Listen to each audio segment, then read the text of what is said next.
Welcome to Fireside Giants. My name is Alex, with my co-host here, Anthony Eyebrow Threadin Rivardo. It's the day before the Super Bowl. We're talking a little bit about a receiver from Minnesota. The Giants could consider it maybe in a trade back scenario where they could acquire some more draft capital. I think this is a pretty interesting scenario because the Giants do need wide receiver talent. We know this. But at the same time, maybe they want to stay at the 11th overall pick and aim for a guy like Micah Parsons, Kyle Pitts, Jalen Waddle. But as we know, Dave Gettleman's never traded back in the NFL draft before. This is an interesting scenario that they still land a very talented wide receiver. One guy that really hasn't been talked about enough in the Giants community. I haven't seen his name pop up. A couple people here and there are like, oh, Rashad Bateman. And I'm like, who is this guy? Like, what does he have to offer? We want to give you guys some insight into what he could offer us and why trading back for him might be a good move because you can still get an elite wide receiver prospect later in the draft and still gain more draft capital that you can plug holes in the mid-rounds. And that's kind of the whole purpose of this. So, Anthony, my friend, before we dive into Rashad Bateman, how are you doing today? I'm doing good. He introduced me as something with my eyebrow threading. I haven't gotten my eyebrows threaded in a little while. Gonna have to go do that soon so that I feel even better and I can, look very handsome. That's the whole point of the eyebrow threading. It cures right? ugliness, apparently. It does cure ugliness. I promise that. Make fun of me all you want, but get your eyebrows threaded. Trust me, you'll see a big difference in the way that people speak to you. Certain people speak to you a lot nicer. The ladies. He's talking about the ladies. Trust me on that one. Pro tip. But anyway, let's get into Rashad Bateman. This is a scenario that I laid out like a little while ago to Alex, where if the Giants trade down, there is like a couple of really solid wide receiver prospects that they could land in the back end of the first round and then move on and get a couple additional picks in the middle rounds, right? So the mock trade that I keep doing on the Draft Network Mock Draft Simulator, for some reason, I'm not in love with the board at number 11, like who's on the draft board a lot of the times, I know that there's great receiver prospects that fall there sometimes. Sometimes you see a guy like Micah Parsons who has red flags and question marks. Number 11 just isn't like that beautiful to me right now when I look at it. But when I look back at trading down to around 20 and then getting an additional 3rd and 6th round pick on top of that, those 3rd and 6th round picks make a huge difference. There's some players in those middle rounds that I'm really starting to fall in love with as prospects. Gonna say his name once again, Alex, Alim McNeil. That's my top target in the middle rounds. Trading down, you can actually get yourself Alim McNeil and like another tight end or something. There's a lot of nice middle round prospects in this draft. And then around that 20th overall pick, there's a few really nice wide receiver prospects. But the number one that stands out amongst the rest, in my opinion, is Rashad Bateman. This is a guy who draws comparisons to Keenan Allen. He's really solid. He's very technically refined, and he's a pretty good player. And I'll let you touch on Rashad Bateman, Alex, and let me know what you think of him. Yeah, when you're talking about a trade back scenario for the Giants right now, there's a couple factors that are in play, right? It's the one factor that this is one of the deepest wide receiver classes we've seen in quite some time, so they don't necessarily need to go with a wide receiver at 11. They can trade back, acquire some draft capital, and like I mentioned before, this is arguably the biggest factor. Those mid-round picks are best used to plug holes. When you're in the first round, you really want to take the best player available, wherever you are. Those middle rounds is where you go, okay, we need a CB2, let's get a CB2. We need a linebacker too, let's get a linebacker. We need an outside linebacker, a pass rusher with some athletic upside, let's go get our guy. We need an offensive lineman, let's go get an offensive lineman. That is why the mid rounds exist, because you want to fill those holes. But the first round, that's where you're looking to get the best player available. And if you trade back, and especially because there's so many great quarterbacks in this draft, we're talking Zach Wilson, Justin Fields, Trevor Lawrence going to go number 1, but you don't know Justin Fields or Zach Wilson could drop. You got Trey Lance, Kyle Trask, a couple guys here that the Giants might be in a position to trade with an alternative team, and they're looking like, okay, let's give up some draft capital and acquire our guy. And teams looking for quarterbacks are always willing to give up a little bit more than you think. So you might be looking to get a second-round pick if you trade back 10 spots in the first round, and I think that is where we're looking, because if you trade back and you land a guy like Rashad Bateman, he's somebody that you can rely on as a wide receiver to make an impact early on in his career. Just this past year, he only played in 5 games, but he did finish with 472 yards and 2 scores. But 2019 was his big breakout year with 1,219 yards and 11 scores over 13 games. The guy is capable of being a dominant player. He averaged 20.3 yards per reception. He's a guy that, with his release packages, he doesn't have elite speed. That's something that we keep hitting on. We really want a guy with that elite playmaking speed, like Jalen Waddle, or like Rondell Moore or Kadarius Toney. Those guys that just have really, really great speed. it kind of like we gravitate towards them. But he's not somebody that's going to do that type of thing with speed. He's a vertical threat. He's best matched up in a vertical passing scheme, but it's because of his release and how great his route running is. And that's like, it reminds me of Devontae Adams, reminds me of DeAndre Hopkins. These guys don't have elite speed, but their releases are so unique and dynamic, and they can create separation. That's one thing we keep hitting on, the lack of separation for the wide receivers. For the Giants this past year, I think that is where Bateman will eventually succeed and really make an impact, as his ability to create separation with smooth route running.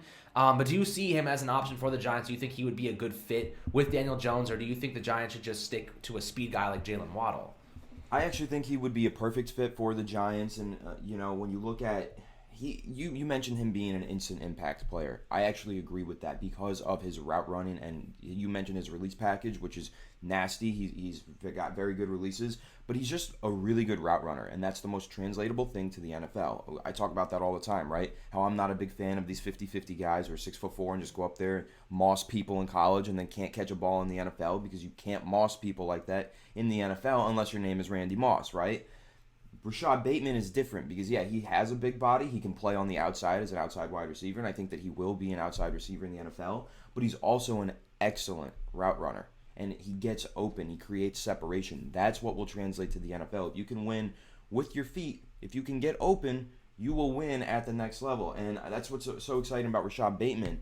And in terms of being an instant impact player, that's what's going to give him his instant impact, but I'll draw comparisons. Rashad Bateman could be this year's Justin Jefferson. Justin Jefferson was that mid-20s wide receiver that went. There was a few of them who went, and a few of them will this year as well. But that number one that stood out was Justin Jefferson. He was incredible this year, and I think that Rashad Bateman could be a player similar to that, where he just steps in and is instantly one of the best route runners. Because Rashad Bateman, you could argue, is the best route runner in the class out of just pure route running, not like physical, athletic ability. Because no, he's not a burner. He's not that fast. But just pure route running ability, he's one of the best, maybe the best in the draft class. And that's what Justin Jefferson was. And that's why he found success instantly. So I really do think that Rashad Bateman could be this year's Justin Jefferson. And that's why I would love it if the Giants traded down and drafted Rashad Bateman in around those 20 to 23 picks, Yeah, absolutely. I mean, there's a couple of players that could fit the mold. Guys like Terrace Marshall keep popping up. Bateman. These guys a month ago were considered second-round picks. They were really being mocked to the top mid of the second round, and then suddenly we're seeing all this fluctuation of draft prospects from the wide receiver class just kind of moving up into the first round. Super interesting, which really it makes me curious as to why, because as we've seen in the past, teams pass on wide receivers early in the first round because they know there's so much opportunity, and there's so many great players, usually in the late first round to mid-second round. And like you mentioned, Justin Jefferson's a great example of that. You can land a guy in the second round who's an absolute stud. The Giants got Sterling Shepard in the second round. There are players that always fall, that end up being quality athletes in the NFL, quality players. Rashad Bateman is one of those guys that could end up being a stud. You know what I mean? Like, he wasn't one of those major sought-after five-star recruit guys out of high school. He was a four-star recruit. Didn't really get that media attention. Didn't really get all that attention from the big schools. Ended up signing with Minnesota and dominated in his freshman season. And that's really what you want to see. Somebody that makes an impact early. And it doesn't take them 4 years to really get to their peak. He started out as a monster, and he only got better and better and better. And that's really what you want to see is the progress that a player can have. When you're doing that. He's only 21 years old, so that's also a benefit. He's still really young, and I think with a guy like Bateman, and let's talk about him fitting into the Giants scheme a little bit. We know Jason Garrett, as we just reported today. If you didn't watch the video on YouTube, he is going to be returning to the Giants for a second season as their offensive coordinator. So now we have to be thinking the Giants are going to be really trying to find a guy that fits his mold, fits his scheme. Who is that? What player is that? Is it Rashad Bateman? Maybe, because here's another con to that though. Rashad Bateman might not be the biggest, most intimidating wide receiver, but he plays very, very physically, and he's a very good pass catcher when it comes to throwing it up in man coverage downfield. He actually high points balls. He's pretty good in that facet. But I think Anthony, he actually might match up with what you would like, because he's not the fastest guy. He's a great route runner. He can play in the slot, and he can win in man coverage. And the separation, you don't need elite speed to be a great separating receiver. You only come across a Tyreek Hill once in a generation. Those guys don't exist like all the time. They thought Tavon Austin would be that guy. Clearly not. So Bateman is a guy, he's a good receiver first, and that is important. He has the fundamentals down, and That's something that translates. This is something we talked about with Micah Parsons. The fundamentals, when you have the technique and fundamentals, release packages, when you have those down, it makes your transition to the NFL that much easier. Because athleticism is great, but if you're not a good fundamental player, they will, opponents, and the NFL is filled with quality players. If you're a starting player in the NFL, you were likely a great player in college, or at least you were good, and you just made developmental steps. When you have the technique and fundamentals down as a wide receiver coming into the NFL, that's the most important part. Because athleticism, you're always going to get beat by opposing defenders with superior fundamentals and technique. That is so important. So I think Bateman having those qualities, having those strengths, is super, super beneficial to him coming out of Minnesota and really making a splash in the NFL. And I think the Giants would be a great landing spot for him. He seems like a great guy, a great kid. And pairing him with somebody like Sterling Shepard, if they went out, they could always go after a guy like Curtis Samuel, who will probably be cheaper than Kenny Golladay and Allen Robinson. Get your speed guy in Curtis Samuel, someone you can do end-arounds with, someone you can do creative pre-snap motion stuff with, and then get Bateman, who can create separation and actually win in man coverage. And of course, you have Evan Ingram, you have Saquon Barkley. That's also an alternative path that makes sense to me. Would you be opposed to that? Would you be okay with Curtis Samuel and Rashad Bateman? No, I wouldn't be opposed to it. I'm not the biggest Curtis Samuel guy. I think that he's going to get overpaid severely in free agency, and I'm hoping that it's not the Giants who do it. I'd rather them pay a lot of money for a guy like Kenny Golladay if he's available, or Chris Godwin. So I'm not the biggest Curtis Samuel guy just because I don't think his contract is going to be very team friendly, and I don't think it's going to match the level of talent that you're paying for, right? So, let's say Dave Gettleman, he has familiarity with Carolina, has familiarity with Curtis Samuel. Let's say that he goes out there and signs him. And let's say that the contract doesn't totally make me want to claw my eyes out, right? And he's on the Giants, and then they trade down and they get Rashad Bateman. I would love that. I think that is a great receiving core. I'll say it probably leads to, Golden Tate will be cut by then. It probably leads to some trade avenues for guys like Darius Slayton and Sterling Shepard as well, though, because those are 4 quality starting wide receivers, and one of them is probably going to be, moved for a draft pick or a different asset, and then you can elevate another guy, right? I know, depth is important, but do you need 4 starters at wide receiver in a run-heavy offense? If this was a vertical spread-out offense, I'd be like, yeah, we need those 4 receivers. This offense is going to get clicking now. It's going to be amazing. We're going to take the top off of defenses. That's just not Jason Garrett's scheme, though. That's why Curtis Samuel, I don't even know if he would fit Jason Garrett's scheme. I guess that'll remain to be seen. But in terms of what you said with me liking Rashad Bateman specifically, and you're absolutely right. This is one of my types of receivers that I really like. The receiver that I was really high on last year that a lot of other people weren't as high on was Michael Pittman. Michael Pittman was a great route runner. I saw him projecting perfectly, instantly as a wide receiver 2 in the NFL. I don't know if he'll ever be a wide receiver 1, but I just really liked him because he was so technically refined, and he reminds me a little bit of Rashad Bateman in that way. They're just very good route runners. They can work the underneath. But Rashad Bateman's different. He will be that number 1 because he can go vertical. He can take the top off of defenses even without the elite speed. He actually does go up there and make those 50-50 catches, even though that's not my favorite trait to look for. That's why I love Rashad Bateman, because he has that favorite trait that people love, and he has all these other traits that I love with the route running and the stemming of his routes and the stacking on top of the routes and these release packages that we keep, crying over because they're so beautiful. He is a good player. I think that in another draft class, he would be wide receiver 1. But because this is such a talented and loaded draft class, he's going to be wide receiver 4. He's going to be an absolute steal. That's exactly what happened to Justin Jefferson. Again, drawing that comparison. Jefferson should have been wide receiver 1 in a draft class. But you also had Jerry Jeudy, CeeDee Lamb, and Henry Ruggs coming out that year, so he became wide receiver 4. And I think he was wide receiver 5, right? Didn't Jalen Reagor get drafted before him by Philadelphia? Nice move there, right? Yep. So that's what's going to happen with Rashad Bateman. He's going to fall down the draft board into that 20 range. And I think the Giants, man, I've been banging the table, trade down in the first round for so long. I know they tried to last year. They didn't have any buyers, so they couldn't be sellers. This year, I think there will be buyers because it is a loaded quarterback class, and I think that if one of those quarterbacks starts to slip down the board, someone's going to want to trade up. And then on top of that, there's a lot of hype around these wide receivers. Someone might want to trade up to 11 to snag one of those top 3 wide receivers, and then the Giants can just take that number 4 wide receiver, who is going to still be a number 1 receiver and will fit really well in Jason Garrett's scheme. Yeah, and I got 3 things on my mind right now. One of them is if we're at 11 and Jalen Waddle's in our lap, I think I'm going with Jalen Waddle. I'm not trading back just because I agree. He can be that much of a playmaker for you. But the second thing is that, Minnesota and this really attests to how good Bateman is. Minnesota's play calling and offense last year was abysmal, like awful. It was terrible. And when you consider the fact that he almost averaged 100 yards per game, and he had 2 touchdowns over 5 games, so nothing crazy. He opted out midway through the season because of how bad their offense was, how bad the play calling was, how bad the pieces around him were. He was like, you know what, screw this, I'm out, I'm opting out, and I'm going to prepare for the NFL draft. That is... Like, he still put up decent numbers with an awful system around him, an awful, talent around him, which is impressive. That says he can carry the load. He can be a focal point on your team. And that's important to know. It's important to realize that he is that good.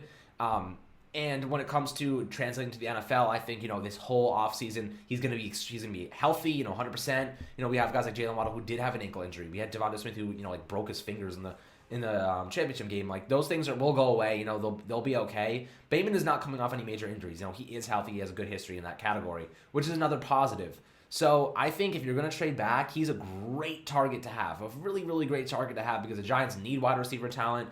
There's not going to be much cap space to allocate this year. And I think, they're going to be looking to the draft to find their guy. But again, when you're at 11 and you have guys like Micah Parsons who could be slipping, and guys like Jalen Waddle who could fall in your lap, Kyle Pitts, it is going to be really hard to pass on those guys, because we know how Dave Gettleman gets obsessed. He gets obsessed with players, and he refuses to move on. He refuses to trade back. He doesn't pick up the phone. Like, talk about like malpractice and not picking up the phone to see what someone's going to offer you for that second overall pick, like back when they drafted Saquon. Like, that is just like... Well, they picked up the phone. They got offers. I know what offers they got. I'm not going to throw it out there because I don't want to restart this discussion, because I hate having it, because we've had it way too many times.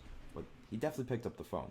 And the thing that I'll say to your point with Dave Gettleman is he doesn't fall in love with value in draft picks. He falls in love with prospects in their draft picks. And that's where he gets into trouble sometimes, and where he gets a lot of criticism from fans, because he doesn't understand the value of trading down and acquiring more picks in a crapshoot, having more chances to strike.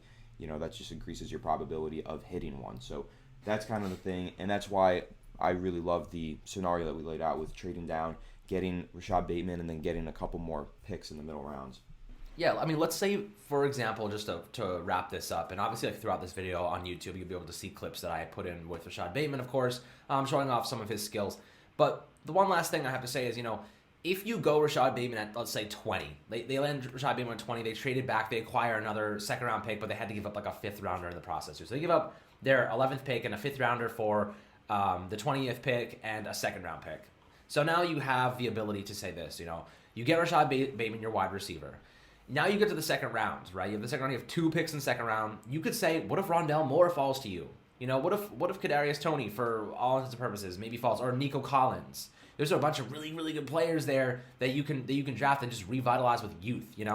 Right now with the cap dropping so low, it's going to be important for teams to have draft capital, because it's a lot cheaper than signing big free agent wide receivers. So it's a lot more beneficial to go the youth direction. The youth, just that place is so much more cost efficient than going after a guy like Kenny Golladay or Allen Robinson when you don't have too much cap to spend.